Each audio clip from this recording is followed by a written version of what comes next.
La salud oftalmológica y la salud ocular deberían ser una prioridad en el mundo, sobre todo cuando son muy pequeños o encima de los 50 años. Se estima, según la OMS, que cerca de 385 millones de personas en el mundo tienen problemas oftalmológicos y alrededor de 40 sufren de ceguera. Y alrededor de la ceguera hay muchos estigmas, hay poco acceso a sistemas de salud, a tratamientos, incluso personas que son denigradas por esta condición o no tienen acceso laboral. Eso es, Sí, imagínense. y saben que de hecho, justamente por todas estas cifras tan altas que tú mencionas, hoy en día hay muchas facilidades, la tecnología ha avanzado muchísimo para poder justamente ayudar a las personas que tienen algún tipo de discapacidad visual para poder hacer su vida de lo más, digamos, normal, entre comillas, posible. Pero como tú mencionas, Roberto, es súper importante tener estos chequeos de manera anual, sobre todo si en la familia hay algún tipo de historial o antecedente, exactamente. De hecho, mi familia, por ejemplo, mi papá tiene queratocono, entonces tengo que estar chequeando constantemente porque eso se sabe que se podría heredar, ¿no?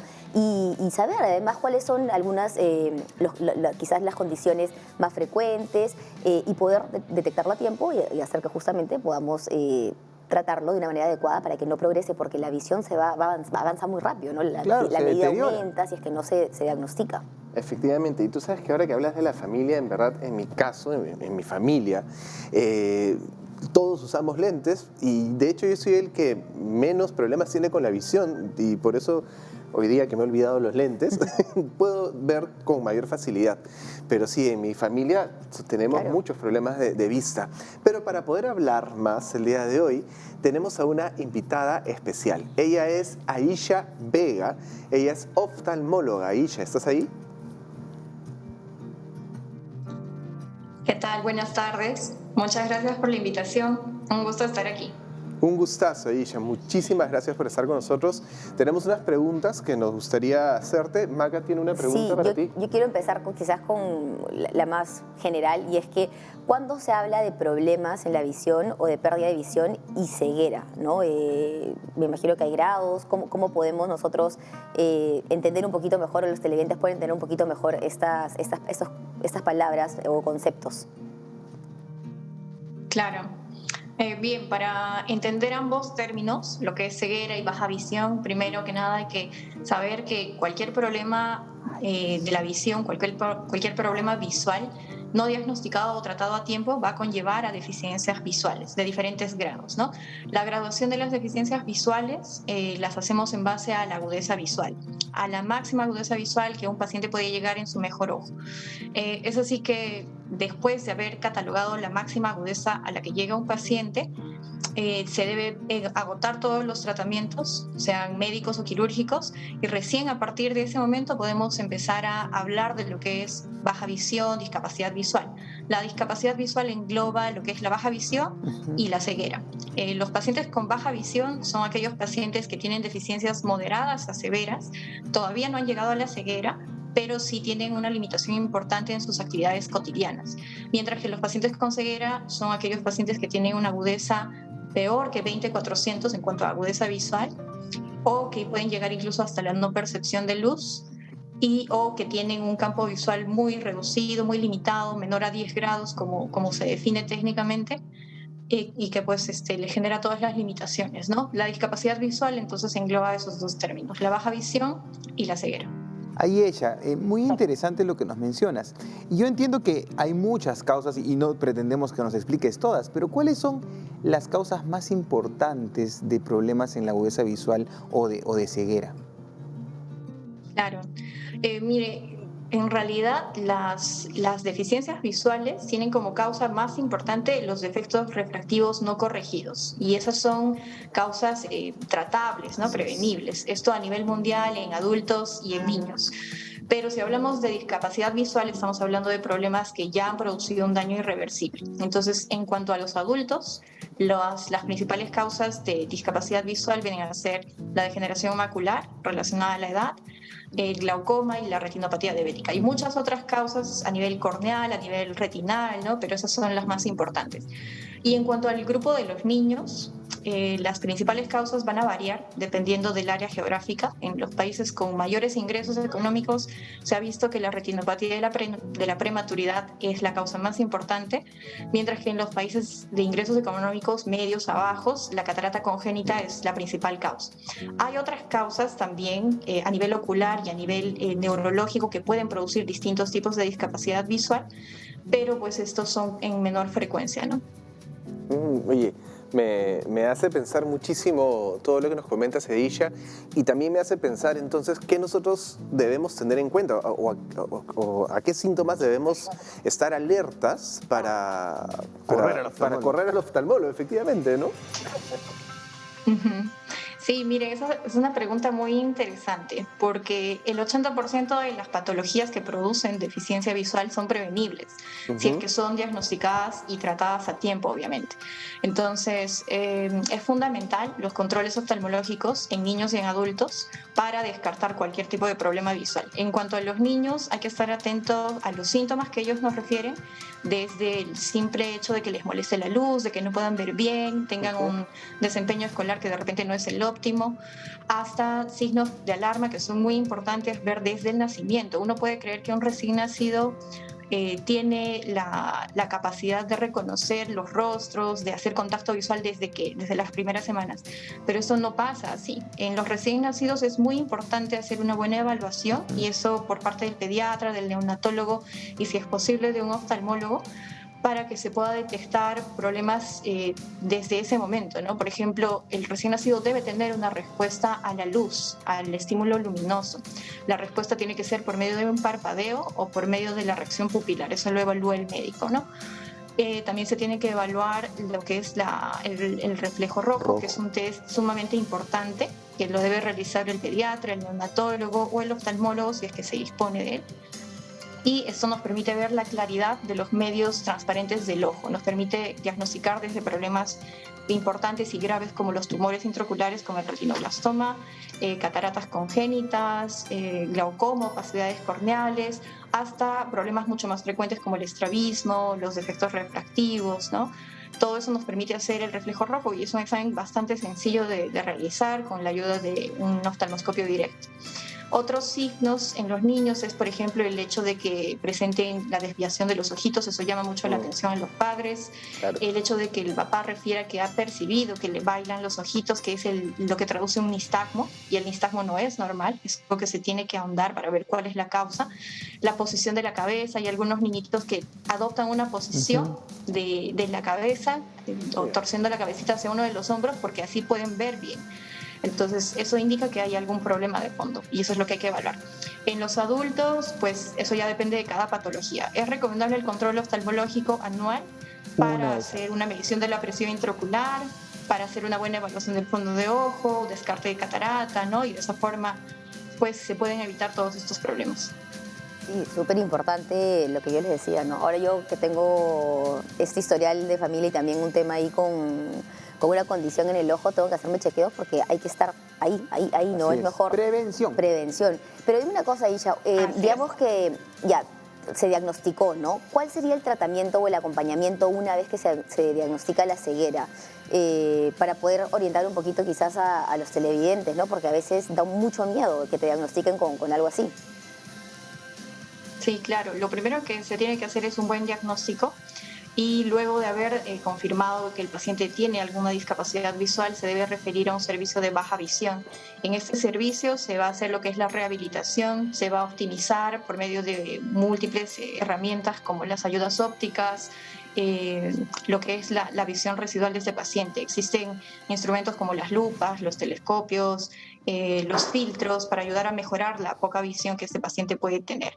Y además de eso se tiene que actuar con un equipo multidisciplinario. Estamos hablando no solamente del oftalmólogo, sino también de los rehabilitadores, los terapeutas, los psicólogos, que es sumamente importante trabajar en el aspecto psicológico de estos pacientes, los asistentes sociales, en caso de los niños, los pediatras, ¿no?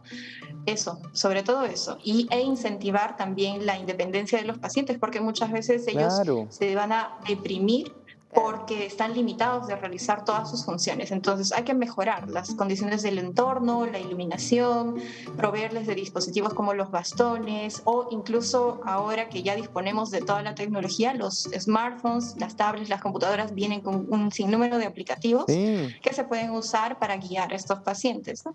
Qué interesante cómo la tecnología ayuda. Y de hecho, si no existiera tantos problemas en el ojo, no existiría una especialidad en la medicina y dentro de ella subespecialidades que es la oftalmología, ¿no? Ayesha, muchas gracias por tus comentarios. ¿Te parece si vamos a un corte y después de la pausa seguimos conversando sobre la ceguera? Claro, con Perfecto. gusto. Vámonos a un corte, no se muevan, regresamos a hablar sobre la ceguera.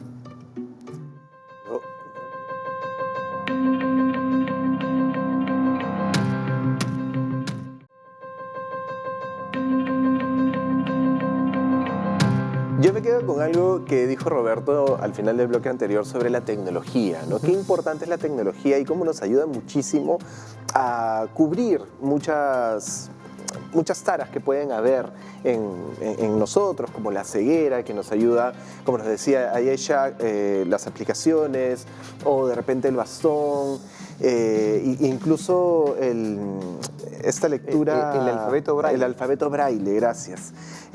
Cómo tantas cosas nos pueden ayudar a cubrir estas faltas, ¿no? Y seguramente en algún momento habrá algo ya pues que te implanten y te pueda recuperar la visión. ¿Quién sabe? ¿No? ¿Será una ¿no? visión futurista? ¿Quién no sabe? Pero para poder responder eso, podemos seguir hablando Claro. con Ayesha. Ayesha, ¿sigues ahí? Y aquí estamos. Perfecto, Buenísimo. Ayesha. Yo Tenemos tengo una aquí pregunta. unas preguntas que Roberto Sí. la tiene preparada hace rato. Estábamos conversando antes de retomar el bloque y el programa, Ayesha, que tú nos mencionaste de que efectivamente hay niños que nacen con ceguera y que el pediatra, haciendo el reflejo rojo, puede diagnosticar si tiene o no catarata o si tiene un retinoblastoma, que es un tumor con el que nace. Pero hay diferencias entre el que nace con ceguera y el que adquiere la ceguera. Sí, mira, la diferencia radica principalmente en el impacto que va a tener sobre las otras áreas del desarrollo, ya que la visión es el sentido más importante para contribuir al aprendizaje durante los primeros años, ¿no? Se sabe que hasta el 80% del aprendizaje se basa en la visión. El 20% restante lo complementan los otros sentidos, la audición, el olfato, el tacto, el gusto, pero la visión es sumamente importante. Entonces, un niño que nace con ceguera o con alguna forma congénita de discapacidad visual va a tener un mayor retraso en el desarrollo de las otras habilidades, es decir, de las habilidades cognitivas, Claro. las habilidades motoras, sociales, espaciales, ¿no? A diferencia de alguien que lo adquiere en los primeros años de vida o en la etapa adulta. Claro. Y de hecho, perdón que les corte, pero yo lo acabo de ver con un paciente, ¿no? Porque tengo un niño que tiene un problema de hipotonía severa, ¿no? O sea, no puede controlar los músculos, ni siquiera los músculos de los ojos, ¿no? Wow. Y el problema que tenía era que el niño no conectaba, pero no conectaba porque no podía enfocar bien la visión y eso desencadenó en que tenga trastornos del neurodesarrollo, etcétera, ¿no? Entonces, la visión es súper importante, como dice Ayesha. Sí, y de hecho, yo ahora que mencionas eso, me acuerdo, bueno, hasta el día de hoy, yo soy muy visual y yo aprendo mucho con colores, por Eso, ejemplo. O sea, hay claro. una relación entre los colores, imágenes, como se dice, memoria fotográfica, ¿no? Yo aprendo mucho con ese tipo de técnica de aprendizaje y de verdad que es súper importante. Y entonces, en este, digamos, en este punto del tema del desarrollo, ¿cómo se le podría dar una calidad de vida a estos niños, ¿no? Que de repente nacen o que desarrollan una ceguera desde una edad muy temprana? Pues lo primero es hacer, como mencionamos antes, un buen diagnóstico y en el caso de los niños es algo muy delicado, ¿no? No se le puede decir así nomás a los padres que tenemos un niño, que su niño es ciego o que tiene alguna limitación visual. Se les tiene que explicar que tienen algún grado de deficiencia visual y que se tiene que incentivar el uso de la visión remanente o complementar con el uso de los otros sentidos. Para esto está, por ejemplo, el tacto, la audición, ¿no? Y para eso existen múltiples herramientas como el sistema del braille que les permite comunicarse, leer, escribir, redactar con facilidad. Una vez que ya abordamos este tema con los padres, se tiene que lograr la mejor corrección óptica posible. Eso lo tienen que hacer en el servicio de baja visión o con un oftalmólogo especialista. se puede brindar todas las herramientas que existen, las lupas, los lenticulares, los telescopios para la visión lejana, los equipos que nos ayuden a magnificar imágenes, textos, los filtros de colores. Hay un sinnúmero de herramientas con las cuales se puede trabajar con la visión residual de estos pacientes. Por su parte, los padres en casa o en el colegio, en las escuelas, se tiene que adecuar los ambientes, mejorar la iluminación para que estos pacientes puedan desenvolverse normal, aprender con cierta normalidad, mejorar los contrastes, mejorar los tamaños de los textos. Y por último, hay que trabajar en equipo, o sea, hacer una rehabilitación integral, trabajar, como mencionaron, con los terapeutas, con el pediatra, con los psicólogos, incluso con los maestros, ¿no? En caso de niños que están en edad escolar. Es sumamente importante la participación de todos en este tipo de tratamiento. Qué interesante, y me hace pensar un poco también que comentaste hace un rato sobre complementar con los otros sentidos, ¿no? Y se ha visto, o bueno, no sé, creo que he visto incluso en documentales personas que desarrollan de repente o fortalecen los otros sentidos en compensación. En compensación a no poder ver. No sé si eso sea totalmente cierto, Ayesha. Y lo otro que te quería preguntar, y justamente que tiene que ver con el sentido del tacto, es el sistema Braille. ¿Qué tan fácil es que alguien en el Perú pueda aprender el sistema Braille? ¿Hay accesibilidad para esto?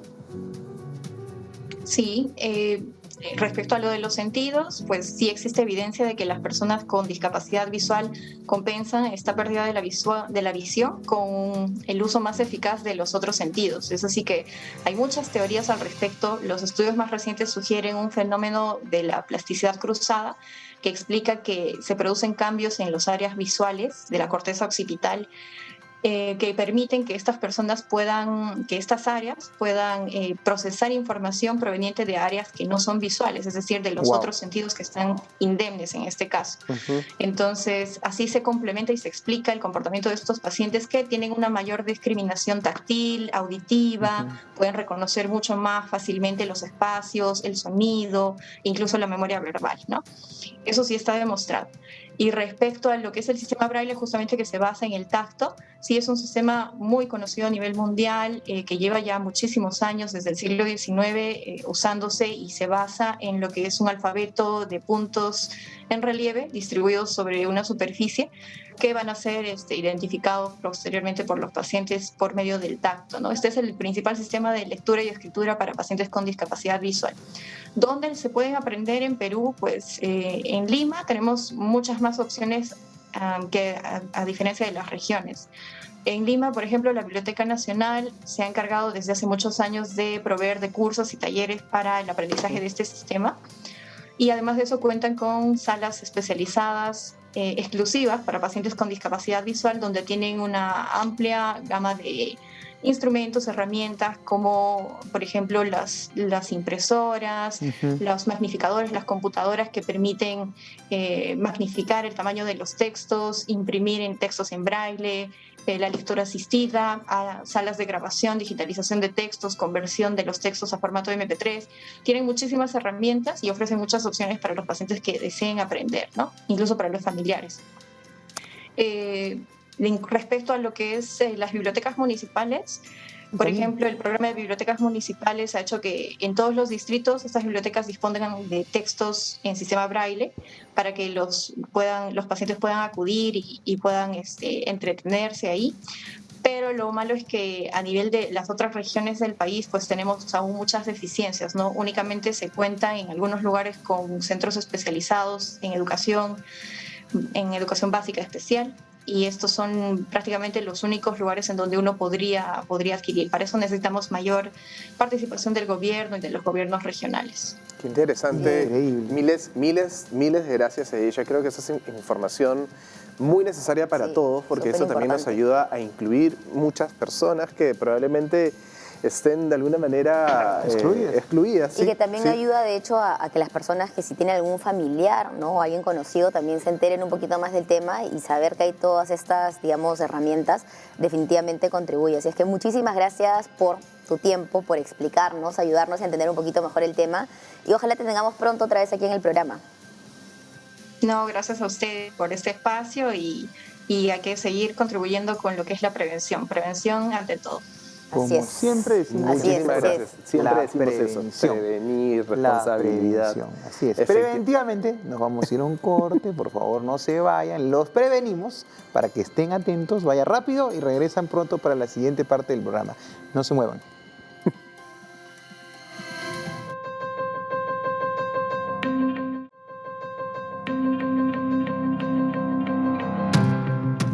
Conversábamos aquí hace un ratito sobre lo importante que es que la sociedad se acomode, o mejor dicho, se eduque para poder ser mucho más inclusivo con personas con diferentes discapacidades. Y creo que eso nos corresponde más, es nuestra responsabilidad, más que las personas con discapacidades se adapten a nosotros. Y claro, definitivamente creo que todo parte también de la educación, ¿no? De concientizar, de informar a las personas, porque muchas veces se cree por un tema de estigma de que las personas con discapacidades, cual sea la discapacidad que puedan tener, están limitadas y en realidad muchas veces pueden cumplir las funciones que Por el resto de supuesto. personas sin discapacidades pueden hacer. Solamente hay que dar las facilidades, ¿no?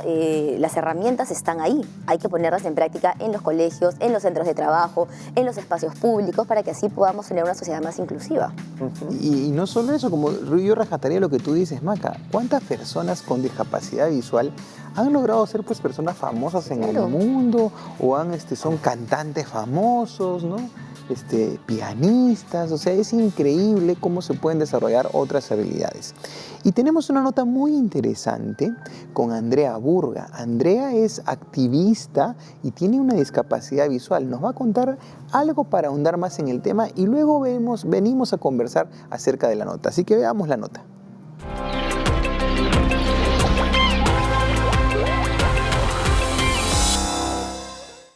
Los principales retos para una persona con discapacidad visual son la falta de accesibilidad, por ejemplo, en los espacios públicos, como el transporte. Al tener un transporte informal, pues no sabes en qué momento el carro te va a dejar en medio de la pista. Me ha pasado un montón de veces. O estás caminando por la calle y te encuentras con un hueco, con una construcción que nadie te avisó. Yo creo que debería empezarse pensando en comunidades inclusivas para todos y todas, ¿no? O sea, se ha pensado en ciudades solamente para un grupo de la población y no se ha pensado en la diversidad que existe, ¿no? No se ha pensado desde el origen en hacer ciudades con rampas, con semáforos con audio para personas ciegas y pensando en que la accesibilidad al final beneficia a todos, ¿no? Y a todas, porque si ponen una rampa, o sea, no solamente va a beneficiar a una persona en silla de ruedas, por ejemplo, sino también a una persona que tiene un bebé y que utiliza un coche. La tecnología en realidad me ha ayudado a tener bastante independencia. Por ejemplo, yo trabajo con una laptop y con mi celular y ambos tienen un lector de pantalla, que es un software que literalmente me lee lo que está en la pantalla, o sea, es un sintetizador de voz y me ayuda obviamente a realizar todas mis actividades laborales, ¿no? La tecnología en realidad ha ayudado un montón a las personas con discapacidad. También hay asistentes de voz para personas con movilidad reducida, hay un montón de cosas bien chéveres. Para una persona con discapacidad en general sí es bien difícil acceder al empleo, o sea, de hecho la mayoría de personas con discapacidad están en el sector informal y en la pandemia pues ha sido muy duro para ellos y para ellas o sea, mantener sus empleos, ¿no? En general el sector informal ha sido el más golpeado. Y pues, o sea, en el Perú existe una cuota laboral para personas con discapacidad, pero no se respeta. Yo misma he sentido un montón de discriminación. Yo soy periodista y cuando he buscado trabajo, o sea, un montón de veces me han rechazado por la discapacidad. Para ayudar a las personas con discapacidad, yo creo que desde las carreras que tengas, puedes trabajar por la inclusión, ¿no? O sea, si trabajas en construcción, de repente puedes ayudar a hacer que tus espacios sean más accesibles, quizás sugiriéndole algo a tu empleador, ¿no? En relación a temas de accesibilidad. Si trabajas en investigación, investigar cómo afectan las barreras a las personas con discapacidad. Entonces, yo creo que todas las profesiones pueden aportar una mayor inclusión para las personas con discapacidad y eso ayudaría un montón en realidad a todas las personas, no solamente a las personas con discapacidad.